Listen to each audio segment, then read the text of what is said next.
குழந்தைங்களுக்கு லஞ்ச் பாக்ஸில் வைக்கிற ரெசிபிஸ் டேஸ்டியாகவும் இருக்கணும், ஹெல்த்தியாகவும் இருக்கணும்னு நீங்கள் நினச்சிங்கன்னா இந்த வீடியோவில் நான் சொல்ல போகிறேன் 6 days 6 varieties of lunch box ரெசிபியை ட்ரை பண்ணி பாருங்கள். கண்டிப்பாக உங்கள் குழந்தைங்க லஞ்ச் டைமுக்கு முன்னாடியே லஞ்ச் பாக்ஸை காலி பண்ணிவிடுவாங்க. சீசி தோசை பேன் எடுத்து தோசை மாவை சுற்றியுமே ஊற்றிக்கோங்க. அதுக்கப்புறம் கொஞ்சமாக நெய் ஊற்றிக்கோங்க. ரெட் சில்லி ஃப்ளேக்ஸை சுற்றியுமே ஸ்ப்ரிங்கிள் பண்ணி விட்டுக்கோங்க. அதுக்கப்புறம் நம்ம எடுத்து வச்சுருக்கிற சீஸை உங்களுக்கு எவ்வளோ பிடிச்சிருக்கோ அவ்வளோக்கா நீங்கள் ஸ்ப்ரிங்கிள் பண்ணி எடுத்துக்கோங்க. நிறையாவே ஸ்ப்ரிங்கிள் பண்ணிட்டேன் நான். அதுக்கப்புறம் மூடியை வச்சு க்ளோஸ் பண்ணி ஒரு 2 minutes கழித்து எடுத்து பார்த்தா நமக்கு சூப்பரான சீசி தோசை ரெடி. அடுத்தது மினி பொடி இட்லி எப்படி செய்யறதுன்னு வாங்க பார்க்கலாம். ஒரு கடாயை எடுத்து பட்டரை போட்டுக்கோங்க. கடுகு, வெள்ளை எள்ளு அது எல்லாமே போட்டு நல்லா மிக்ஸ் பண்ணி விட்டுக்கோங்க. அதுக்கப்புறம் பொடி இட்லி நல்லா பெரிய கரண்டியாக போட்டு நல்லா மிக்ஸ் பண்ணி விட்டு பார்த்தீங்கன்னா பொடி பொடியாக வர ஆரம்பிச்சிடும். நெக்ஸ்ட் ஸ்டெப்பாக நம்ம எடுத்து வச்சிருக்கிற மினி இட்லியை அதுக்குள்ளே போட்டு நல்லா தாளித்து விட்டுக்கோங்க. நல்லா மிக்ஸ் பண்ணதுக்கு அப்புறமா கருவேப்பிலையை அப்படியே மலைச்சாரல் மாதிரி போட்டு அப்படியே மிக்ஸ் பண்ணி எடுத்து பார்த்தா நமக்கு சூப்பரான மினி பொடி இட்லி ரெடி ஆயிடுச்சு. அடுத்தது வெஜ் ஃப்ரைட் ரைஸ் எப்படி செய்யறதுன்னு வாங்க பார்க்கலாம். ஒரு கடாயில் பட்டர் போட்டுக்கோங்க. ரெட் சில்லி ஃப்ளேக்ஸ் அப்படியே மேலாக்க அப்படியே தூவி விட்டுக்கோங்க. அதுக்கப்புறமா சாப்டு கேரட், சாப்டு பீன்ஸ், அதுக்கப்புறம் துருவின கேபேஜ், துருவின கேப்சிகம் அது எல்லாமே போட்டு ஹை ஃப்ளேமில் நல்லா மிக்ஸ் பண்ணி விட்டுக்கோங்க.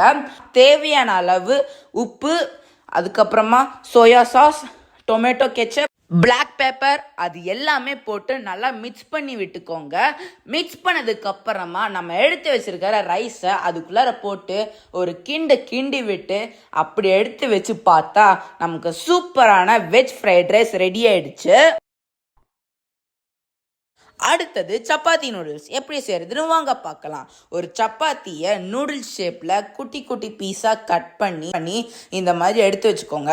இந்த மாதிரி நீளமாக வரணும். இப்போ ஒரு கடாயை எடுத்து எண்ணெயை ஊற்றி ஒரு 5 கருவேப்பிலை, பச்சை மிளகாய், ஸ்லைஸ்டு ஆனியன் இது எல்லாமே போட்டு நல்லா மிக்ஸ் பண்ணி விட்டுக்கோங்க. தேவையான அளவு உப்பு, காரத்துக்காக மிளகாய் பொடி, கறி மசால் தூள் இது எல்லாமே போட்டு நல்லா மிக்ஸ் பண்ணி விட்டுக்கோங்க. அதுக்கப்புறமா தக்காளி, ஸ்லைஸ்டு தக்காளியை போட்டு நல்லா மிக்ஸ் பண்ணி விட்டு கொஞ்ச நாள் கழிச்சு பார்த்தா இந்த மாதிரி கிரேவி கன்சிஸ்டன்சியில் வந்துடும். இப்போ நம்ம எடுத்து வச்சிருக்கிற சப்பாத்தியை அதுக்குள்ளார போட்டு ஒரு கிண்டி விட்டு கொத்தமல்லிலாம் நமக்கு டாப்பிங்ஸ்க்காக அப்படியே மேலே தூவி விட்டு ஒரு பவுல் எடுத்து வச்சு பார்த்தா நமக்கு சூப்பரான சப்பாத்தி நூடுல்ஸ் ரெடி. அடுத்தது பொட்டேட்டோ சாண்ட்விச் எப்படி செய்கிறதுன்னு வாங்க பார்க்கலாம். பாயில் பண்ண பொட்டேட்டோ நல்லா ஸ்மாஷ் பண்ணிக்கோங்க. தேவையான அளவு உப்பு, மஞ்சத்தூள், மிளகாத்தூள், கறி மசால் தூள், மல்லித்தூள் அது எல்லாமே போட்டு நல்லா மிக்ஸ் பண்ணிக்கோங்க. மிக்ஸ் பண்ணதுக்கப்புறமா கரண்டியை வச்சு நல்லா ப்ரெஸ் பண்ணி விட்டுக்கோங்க. இப்போ பொட்டேட்டோ ஸ்டஃப் ரெடி ஆயிடுச்சு. இப்போ ப்ரெட்டை ஆஃபாக கட் பண்ணி டொமேட்டோ கெச்சப்பை நல்லா ஸ்ப்ரெட் பண்ணி விட்டுக்கோங்க. இப்போ பொட்டேட்டோ ஸ்டஃப்பை நம்ம நடுவில் வச்சு நல்லா ஸ்ப்ரெட் பண்ணி விட்டு ப்ரெட்டை அப்படியே கமுத்தி விட்டுக்கோங்க. இப்போ பேனில் அது ரெண்டையுமே மொறுன்னு ஸ்டஃப் பண்ணி எடுத்துக்கோங்க. இப்போ பிளேட்டில் நமக்கு தேவையான அளவு சில்லி ஃப்ளேக்ஸ், சீஸ் அது எல்லாமே போட்டு பார்த்தா பொட்டேட்டோ சாண்ட்விச் ரெடி. அடுத்தது ஸ்வீட் பொங்கல் எப்படி செய்யறதுன்னு வாங்க பார்க்கலாம். குக்கரில் பச்சரிசி 1/2 கப், பாசிப்பருப்பு 1/2 கப், தேவையான அளவு தண்ணி ஊற்றிட்டு குக்கரை க்ளோஸ் பண்ணி 4 விசில் விட்டு எடுத்துக்கோங்க. இப்போ குக்கரை ஓப்பன் பண்ணி பார்த்தா சூப்பரான பொங்கல் நமக்கு ரெடி ஆயிடுச்சு. இதை நம்ம நல்லா மசிச்சு விட்டுக்கலாம். மசிச்சு விட்டதுக்கப்புறமா இனிப்புக்காக நாட்டு சக்கரை 1 கப் இதில் ஆட் பண்ணி அதையும் நல்லா கலந்து விட்டு பால் 1 கப் அதில் ஆட் பண்ணி அதையும் நல்லா கலந்து விட்டுக்கோங்க. இப்போ இன்னொரு பேனில் நெய் ஊற்றிட்டு நமக்கு முந்திரி, அதுக்கப்புறம் திராட்சை அது எல்லாமே போட்டு நல்லா மிக்ஸ் பண்ணிவிட்டு அதையுமே அந்த பொங்கலுக்குள்ளார போட்டு அதையுமே நல்லா கிண்டி விட்டு ஒரு கப்பில் எடுத்து வச்சு பார்த்தா நமக்கு எல்லாத்துக்குமே பிடிச்சிருக்கிற ஸ்வீட் பொங்கல் ரெடி ஆயிடுச்சு. சீசி தோசை ரெடி ஆயிடுச்சு. இப்போ வாங்க டேஸ்ட் பண்ணி பார்க்கலாம் எப்படி இருக்குன்னு.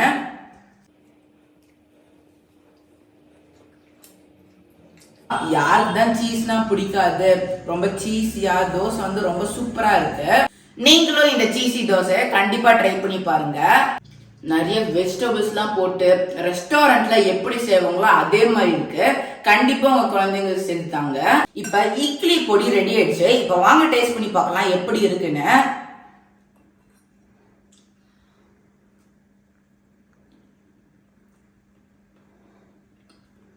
மினி இட்லி சூப்பரா இருக்கு. அந்த வெள்ளை எல்லாம் போட்டு நல்லா மொறு மொறுன்னு இருக்கு. கண்டிப்பா மிஸ் பண்ணாம ட்ரை பண்ணி பாருங்க.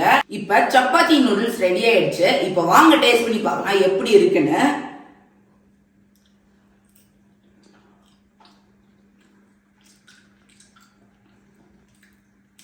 நார்மலா நம்ம நூடுல்ஸ் செஞ்சு சாப்பிட்றத விட இந்த மாதிரி சப்பாத்தி நூடுல்ஸ் சாப்பிட்றது ரொம்ப ஹெல்த்திங்க.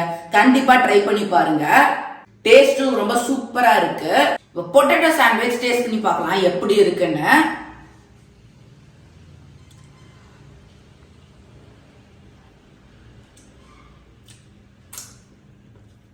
இந்த சாண்ட்விச் நல்லா பொட்டேட்டோ அதெல்லாம் ஸ்டஃப் பண்ணி நம்ம சாப்பிட்றப்போ செம்மையா இருக்குங்க. ஒரு வாட்டியாச்சும் ட்ரை பண்ணி பாருங்க. இப்ப ஸ்வீட் பொங்கல் டேஸ்ட் பண்ணி பார்க்கலாம் எப்படி இருக்குன்னு.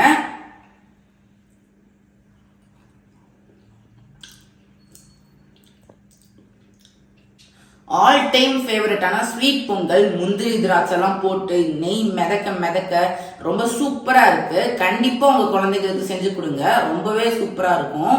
உங்க வீட்டுல இருக்கிற குழந்தைங்களுக்கு இந்த மாதிரி டிஃப்ரெண்டான ரெசிபிஸா தாங்க. கண்டிப்பா லஞ்ச் பாக்ஸ் எம்டியா தான் வரும். இதே மாதிரி இன்னொரு இன்ட்ரெஸ்டிங்கான வீடியோல உங்க எல்லாத்தையும் பாக்குறேன். அது வரைக்கும் பாய்.